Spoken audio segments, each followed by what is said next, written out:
¿Por qué vienen los inmigrantes? Aquí no cabemos todos. Eso es una de las frases que escuchamos muy a menudo cuando se trata de hablar de las migraciones. No eres de aquí porque tu nombre no aparece en ningún registro civil, pero tampoco eres de allí porque te fuiste. Esa es una de las frases también que las personas inmigrantes convivimos con ella a lo largo de nuestra vida. Yo soy de Camerún, un país situado en el corazón del continente africano. Vengo de un lugar donde se vive, se respira y se sueña también. A los 7 años soñaba con ser periodista, como mi hermano mayor, que es un referente para mí. Recuerdo que me ponía delante de un espejo en mi cuarto y miraba fijamente a un punto simulando dar los informativos. Soñaba con ser corresponsal en zonas de conflictos para poder visibilizar el sufrimiento de la población civil. Pero quería también ser alguien útil para ese mundo. Y eso pasa evidentemente por tener una formación. Yo estudiaba en mi país, a pesar de que en aquel momento no se valoraban mucho los estudios. Me presenté a un concurso para optar por una beca de estudios para ir a Quebec. Y después de tanto esfuerzo, la administración decidió vender mi plaza a otra persona. Este suceso hizo que empecé a hacerme muchas preguntas acerca de mi futuro. Empecé a plantearme la idea de salir de mi país. Entonces, así es como salgo de mi país sin decirle absolutamente nada a nadie, ni siquiera a mis padres, porque yo me fui recién cumplido los 15 años.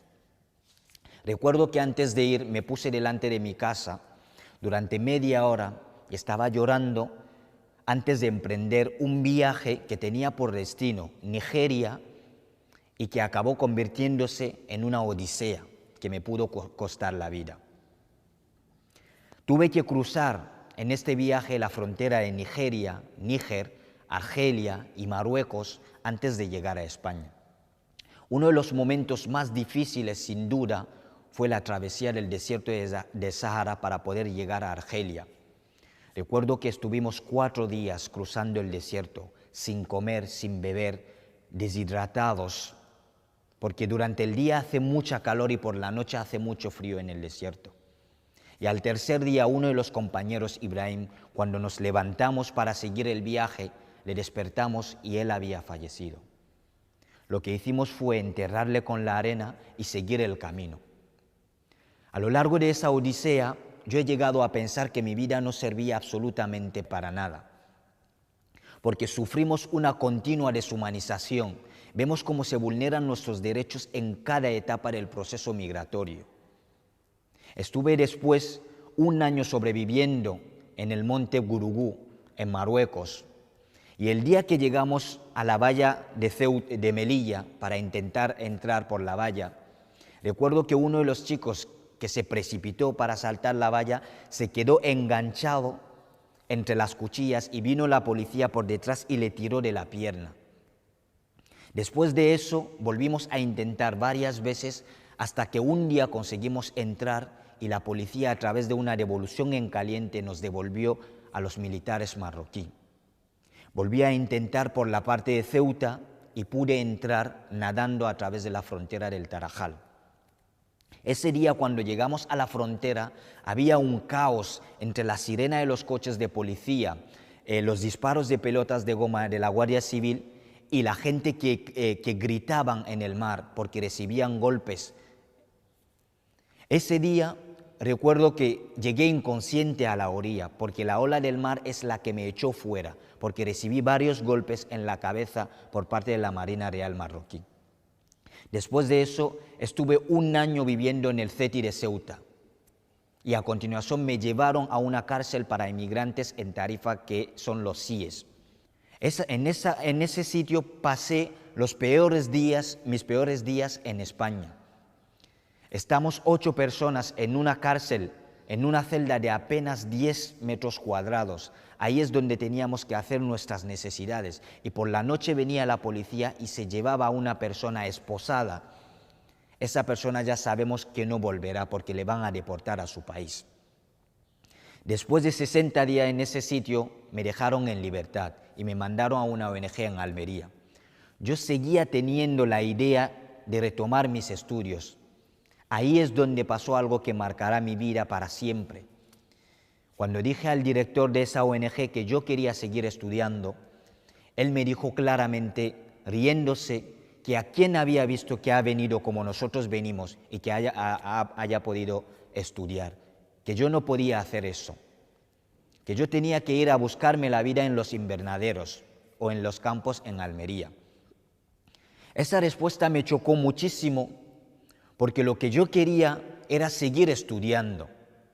Entonces empecé a ver que ahí tampoco me podía realizar. Tuve que plantearme la idea de abandonar ese sitio. Así es como, a través de un amigo, llego a Córdoba. Y los primeros días, evidentemente, cuando llegué, ese amigo no estaba. Y estuve los primeros 3 meses durmiendo en la calle porque no conocía a nadie. Hasta que 2 familias, respectivamente, me acogieron. Esas familias no solo me abrieron la puerta de su casa, sino que me dieron mucho amor y mucho cariño. Porque muchas veces la persona inmigrante es lo que necesitamos como seres humanos, un poco de cariño por parte de la gente. Esas familias se han convertido en un referente para mí en España, porque me permitieron también seguir con mis estudios, porque tuve que empezar de cero porque mis expedientes de Camerún no me convalidaban allí. Y hoy en día estoy estudiando relaciones internacionales gracias a esa familia y también gracias a la Universidad Loyola Andalucía. Mi historia es la de mucha gente que de un día a otro lo dejan todo en busca de un futuro mejor. Y hay también gente que se ven obligados a salir por conflictos o por catástrofes naturales. Pero desgraciadamente la inmigración, nunca se ha hablado de la inmigración desde un punto de vista positivo. Nunca se ha hablado de la inmigración como algo natural al ser humano, como algo que ha existido a lo largo de la historia de la humanidad. Hemos visto cómo en España se ha pasado de acoger el barco Aquarius el verano pasado a impedir la salida del Open Arms para poder rescatar las embarcaciones que están a la deriva en el Mediterráneo.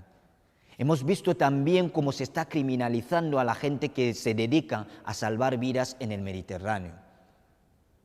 Nos llegan noticias todos los días sobre las muertes en el Mediterráneo. Estamos hablando de más de 15.000 muertos en los últimos 5 años en la frontera sur de Europa. Esto está pasando a escasos kilómetros de nuestras casas, pero miramos hacia otro lado, porque se nos ha acostumbrado a la cultura de la cifra. Al fin y al cabo, los que mueren son africanos, son migrantes, no interesa absolutamente a nadie. El día que hubo el atentado de Charlie Hebdo en Francia, ese mismo día se hundía una embarcación con 70 migrantes en el mar. Pero nadie habló de eso. Todos los focos mediáticos estaban en París. Una vez más, los medios de comunicación volvieron a demostrarnos que hay muertes que valen más que otros. Estamos viviendo una de la mayor involución en materia del respeto de los derechos humanos en la frontera sur de Europa. Por eso tenemos que empezar a poner nombres y apellidos y saber que detrás de cada inmigrante que muere en el Mediterráneo hay historias, hay familias y hay sueños que la política migratoria represiva ahoga en el Mediterráneo. No venimos aquí por gusto a la muerte. Créanme, no salimos de nuestros países porque queremos morir. Nuestro continente sufre desde hace siglos de un expolio y una explotación que le mantiene arrodillada. África es la región del mundo que posee el 30% de los recursos naturales del mundo. Y hoy en esta sala donde estamos, casi todos tenemos algo en nuestro bolsillo que viene del continente africano, que son nuestros móviles. Porque para tener esos móviles tiene que venir el coltán expoliado del Congo, explotando incluso a niños en minas de coltán en condiciones de esclavitud. El Congo, para que os hagáis una idea, posee el 80% de los recursos de la reserva de coltán del mundo. Y según un estudio realizado por el Foro Internacional por la Verdad y la Justicia en África, el yacimiento de los recursos naturales del Congo podría superar el PIB anual de los Estados Unidos y de toda Europa Occidental juntos. Y esta es la gran paradoja. Es la gran paradoja de un continente tan rico y con gente empobrecida. Y además de eso, existe un control sobre la economía de esos países.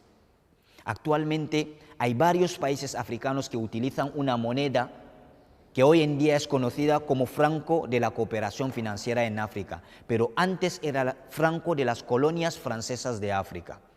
Esa moneda se fabrica en Francia. Y según los economistas Fanny Pigeaud y Dongo Sambasila, en su libro L'arme invisible de la France-Afrique, explicaban que esa moneda fue creada en 1945, después de la Segunda Guerra Mundial, por el general de Gaulle, para que los países africanos participaran en la reconstrucción de la metrópolis. Con esa moneda, Francia ejerce de facto un control sobre la economía de 14 países como Camerún, Senegal, Costa de Marfil y Mali. Es decir, que Francia controla la vida de más de 150 millones de personas. ¿Os imagináis un país africano controlando la economía de Europa desde el Banco Central Europeo? ¿O controlando la economía desde la Reserva Federal estadounidense? Pues eso es exactamente lo que pasa con esos países africanos. Y además de eso, tenemos la falta de vías seguras para que los africanos puedan migrar. Muchas veces nos dicen, ¿por qué no venís legalmente? ¿Por qué no cogéis un vuelo para venir? Ojalá existieran esas vías para poder migrar. Porque como podéis saber, si un español quiere ir a Senegal, tan solo tiene que comprar un billete de avión y se va a Senegal. Sin embargo, si un senegalés quiere venir a España, tiene que pasar por toda la traba burocrática y al final se le acaban denegando el visado.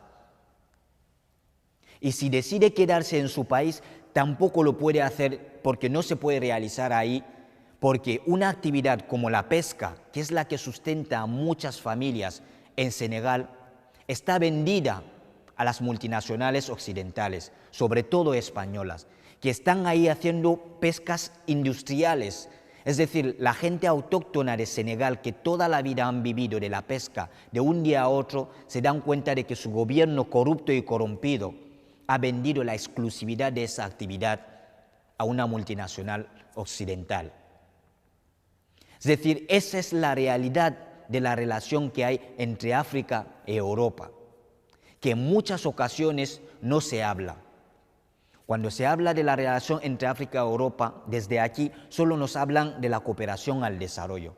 Y la cooperación al desarrollo es solo la punta del iceberg que se ve en esa relación, pero la parte sumergida es la que no interesa que sepamos.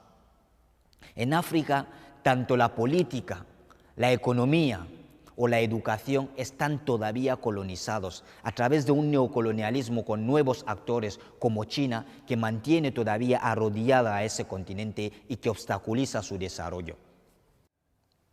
Cambiar eso está en nuestras manos, está sobre todo en manos de jóvenes africanos, porque nadie vendrá a hacer eso en nuestro lugar. África tiene voz, cada vez a través de sus jóvenes alrededor del mundo. Nuestra lucha puede no verse porque son pequeños pasos lo que estamos dando, pero pasos firmes y seguros. Recuerdo que Nelson Mandela estuvo 27 años en la cárcel para poder acabar con el régimen del apartheid. Y Eduardo Galeano decía en una frase que mucha gente pequeña, en lugares pequeños, haciendo cosas pequeñas, pueden llegar a cambiar el mundo. Y en esta lucha, esperemos que el coraje de Thomas Sankara, la sabiduría de Kwame Nkrumah, la resistencia de Patrice Lumumba y la resiliencia de Winnie Mandela sean nuestros faros. Gracias.